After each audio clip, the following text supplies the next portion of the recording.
The Outsider by H.P. Lovecraft. That night the Baron dreamt of many a woe, and all his warrior guests, with shade and form, of witch and demon and large coffin worm, were long be nightmared. Keats. Unhappy is he to whom the memories of childhood bring only fear and sadness.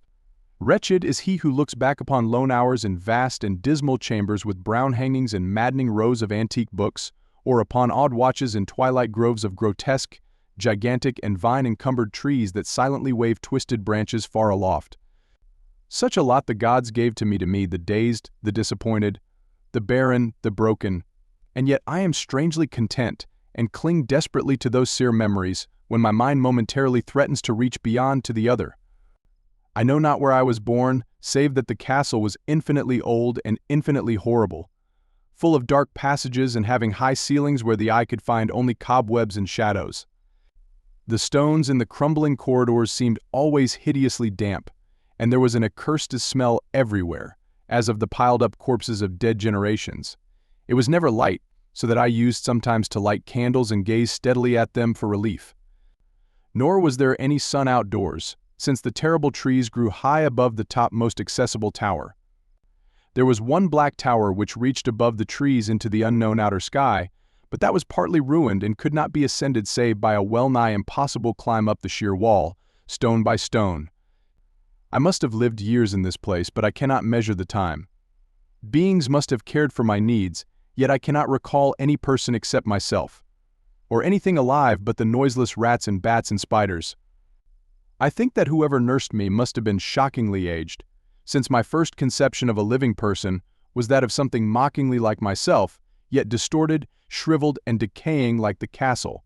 To me there was nothing grotesque in the bones and skeletons that strewed some of the stone crypts deep down among the foundations.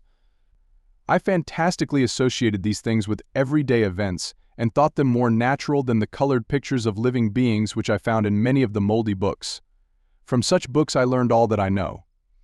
No teacher urged or guided me, and I do not recall hearing any human voice in all those years, not even my own. For although I had read of speech, I had never thought to try to speak aloud. My aspect was a matter equally unthought of, for there were no mirrors in the castle, and I merely regarded myself by instinct as akin to the youthful figures I saw drawn and painted in the books. I felt conscious of youth because I remembered so little. Outside, across the putrid moat and under the dark mute trees, I would often lie and dream for hours about what I read in the books, and would longingly picture myself amidst gay crowds in the sunny world beyond the endless forest. Once I tried to escape from the forest, but as I went farther from the castle the shade grew denser and the air more filled with brooding fear, so that I ran frantically back lest I lose my way in a labyrinth of nighted silence. So through endless twilights I dreamed and waited, though I knew not what I waited for. Then in the shadowy solitude my longing for light grew so frantic that I could rest no more, and I lifted entreating hands to the single black ruined tower that reached above the forest into the unknown outer sky. And at last I resolved to scale that tower, fall though I might, since it were better to glimpse the sky and perish than to live without ever beholding day. In the dank twilight I climbed the worn and aged stone stairs till I reached the level where they ceased, and thereafter clung perilously to small footholds leading upward. Ghastly and terrible was that dead, stairless cylinder of rock, black, ruined, and deserted, and sinister with startled bats whose wings made no noise.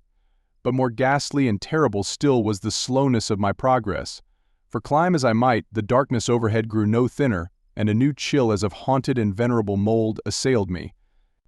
I shivered as I wondered why I did not reach the light, and would have looked down had I dared. I fancied that night had come suddenly upon me, and vainly groped with one free hand for a window embrasure, that I might peer out and above, and try to judge the height I had attained. All at once, after an infinity of awesome, sightless crawling up that concave and desperate precipice, I felt my head touch a solid thing, and I knew I must have gained the roof, or at least some kind of floor. In the darkness I raised my free hand and tested the barrier, finding it stone and immovable. Then came a deadly circuit of the tower, clinging to whatever holds the slimy wall could give, till finally my testing hand found the barrier yielding, and I turned upward again, pushing the slab or door with my head as I used both hands in my fearful ascent. There was no light revealed above, and as my hands went higher I knew that my climb was for the nonce ended.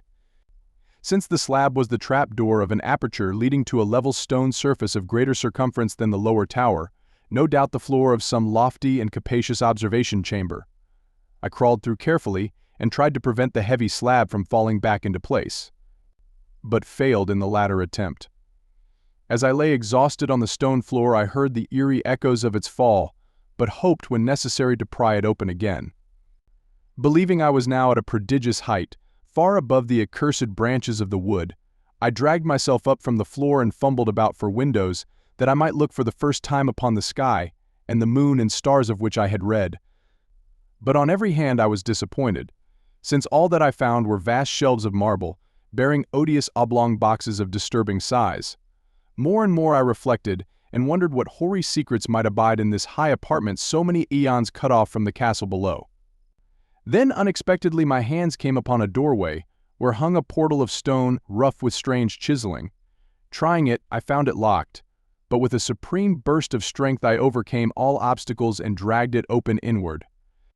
As I did so, there came to me the purest ecstasy I have ever known, for shining tranquilly through an ornate grating of iron, and down a short stone passageway of steps that ascended from the newly found doorway, was the radiant full moon, which I had never before seen save in dreams and in vague visions I dared not call memories. Fancying now that I had attained the very pinnacle of the castle, I commenced to rush up the few steps beyond the door.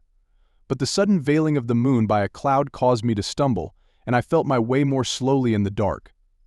It was still very dark when I reached the grating, which I tried carefully and found unlocked, but which I did not open for fear of falling from the amazing height to which I had climbed. Then the moon came out. Most demoniacal of all shocks is that of the abysmally unexpected and grotesquely unbelievable. Nothing I had before undergone could compare in terror with what I now saw, with the bizarre marvels that sight implied. The sight itself was as simple as it was stupefying, for it was merely this: instead of a dizzying prospect of treetops seen from a lofty eminence, there stretched around me on a level through the grating nothing less than the solid ground, decked and diversified by marble slabs and columns, and overshadowed by an ancient stone church, whose ruined spire gleamed spectrally in the moonlight. Half unconscious, I opened the grating and staggered out upon the white gravel path that stretched away in two directions. My mind, stunned and chaotic as it was, still held the frantic craving for light, and not even the fantastic wonder which had happened could stay my course. I neither knew nor cared whether my experience was insanity, dreaming, or magic, but was determined to gaze on brilliance and gaiety at any cost. I knew not who I was or what my surroundings might be, though as I continued to stumble along I became conscious of a kind of fearsome latent memory that made my progress not wholly fortuitous. I passed under an arch out of that region of slabs and columns and wandered through the open country, sometimes following the visible road, but sometimes leaving it curiously to tread across meadows where only occasional ruins bespoke the ancient presence of a forgotten road. Once I swam across a swift river where crumbling, mossy masonry told of a bridge long vanished. Over 2 hours must have passed before I reached what seemed to be my goal, a venerable ivied castle in a thickly wooded park, maddeningly familiar yet full of perplexing strangeness to me. I saw that the moat was filled in, and that some of the well-known towers were demolished, whilst new wings existed to confuse the beholder. But what I observed with chief interest and delight were the open windows gorgeously ablaze with light and sending forth sound of the gayest revelry. Advancing to one of these, I looked in and saw an oddly dressed company, indeed, making merry and speaking brightly to one another. I had never, seemingly, heard human speech before, and could guess only vaguely what was said. Some of the faces seemed to hold expressions that brought up incredibly remote recollections. Others were utterly alien. I now stepped through the low window into the brilliantly lighted room, stepping as I did so from my single bright moment of hope to my blackest convulsion of despair and realization. The nightmare was quick to come, for as I entered there occurred immediately one of the most terrifying demonstrations I had ever conceived. Scarcely had I crossed the sill when there descended upon the whole company a sudden and unheralded fear of hideous intensity, distorting every face and evoking the most horrible screams from nearly every throat.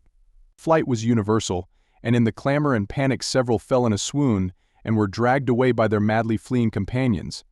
Many covered their eyes with their hands and plunged blindly and awkwardly in their race to escape, overturning furniture and stumbling against the walls before they managed to reach one of the many doors. The cries were shocking, and as I stood in the brilliant apartment alone and dazed, listening to their vanishing echoes, I trembled at the thought of what might be lurking near me unseen. At a casual inspection, the room seemed deserted, but when I moved toward one of the alcoves, I thought I detected a presence there, a hint of motion beyond the golden arched doorway leading to another and somewhat similar room. As I approached the arch, I began to perceive the presence more clearly. And then, with the first and last sound I ever uttered, a ghastly ululation that revolted me almost as poignantly as its noxious cause, I beheld in full, frightful vividness the inconceivable, indescribable, and unmentionable monstrosity which had by its simple appearance changed a merry company to a herd of delirious fugitives. I cannot even hint what it was like, for it was a compound of all that is unclean, uncanny, unwelcome, abnormal, and detestable. It was the ghoulish shade of decay, antiquity, and desolation. The putrid, dripping eidolon of unwholesome revelation. The awful bearing of that which the merciful earth should always hide. God knows it was not of this world, or no longer of this world, yet to my horror I saw in its eaten away and bone revealing outlines a leering, abhorrent travesty on the human shape, and in its moldy, disintegrating apparel an unspeakable quality that chilled me even more. I was almost paralyzed, but not too much so to make a feeble effort toward flight, a backward stumble which failed to break the spell in which the nameless, voiceless monster held me. My eyes, bewitched by the glassy orbs which stared loathsomely into them, refused to close, though they were mercifully blurred and shewed the terrible object but indistinctly after the first shock. I tried to raise my hand to shut out the sight, yet so stunned were my nerves that my arm could not fully obey my will. The attempt, however, was enough to disturb my balance, so that I had to stagger forward several steps to avoid falling. As I did so, I became suddenly and agonizingly aware of the nearness of the carrion thing, whose hideous hollow breathing I half fancied I could hear. Nearly mad, I found myself yet able to throw out a hand to ward off the foetid apparition which pressed so close, when in one cataclysmic second of cosmic nightmarishness and hellish accident my fingers touched the rotting outstretched paw of the monster beneath the golden arch. I did not shriek, but all the fiendish ghouls that ride the night wind shrieked for me, as in that same second there crashed down upon my mind a single and fleeting avalanche of soul-annihilating memory. I knew in that second all that had been. I remembered beyond the frightful castle and the trees, and recognized the altered edifice in which I now stood. I recognized, most terrible of all, the unholy abomination that stood leering before me as I withdrew my sullied fingers from its own. But in the cosmos there is balm as well as bitterness, and that balm is Nepenthe. In the supreme horror of that second I forgot what had horrified me, and the burst of black memory vanished in a chaos of echoing images. In a dream I fled from that haunted and accursed pile, and ran swiftly and silently in the moonlight. When I returned to the churchyard place of marble, and went down the steps, I found the stone trap door immovable. But I was not sorry, for I had hated the antique castle and the trees. Now I ride with the mocking and friendly ghouls on the night wind, and play by day amongst the catacombs of Nifrin-Ka in the sealed and unknown valley of Hadath by the Nile. I know that light is not for me, save that of the moon over the rock tombs of Neb, nor any gaiety save the unnamed feasts of Nitocris beneath the Great Pyramid. Yet in my new wildness and freedom I almost welcome the bitterness of alienage. For although Nepenthe has calmed me, I know always that I am an outsider, a stranger in this century and among those who are still men. This I have known ever since I stretched out my fingers to the abomination within that great gilded frame. Stretched out my fingers and touched a cold and unyielding surface of polished glass,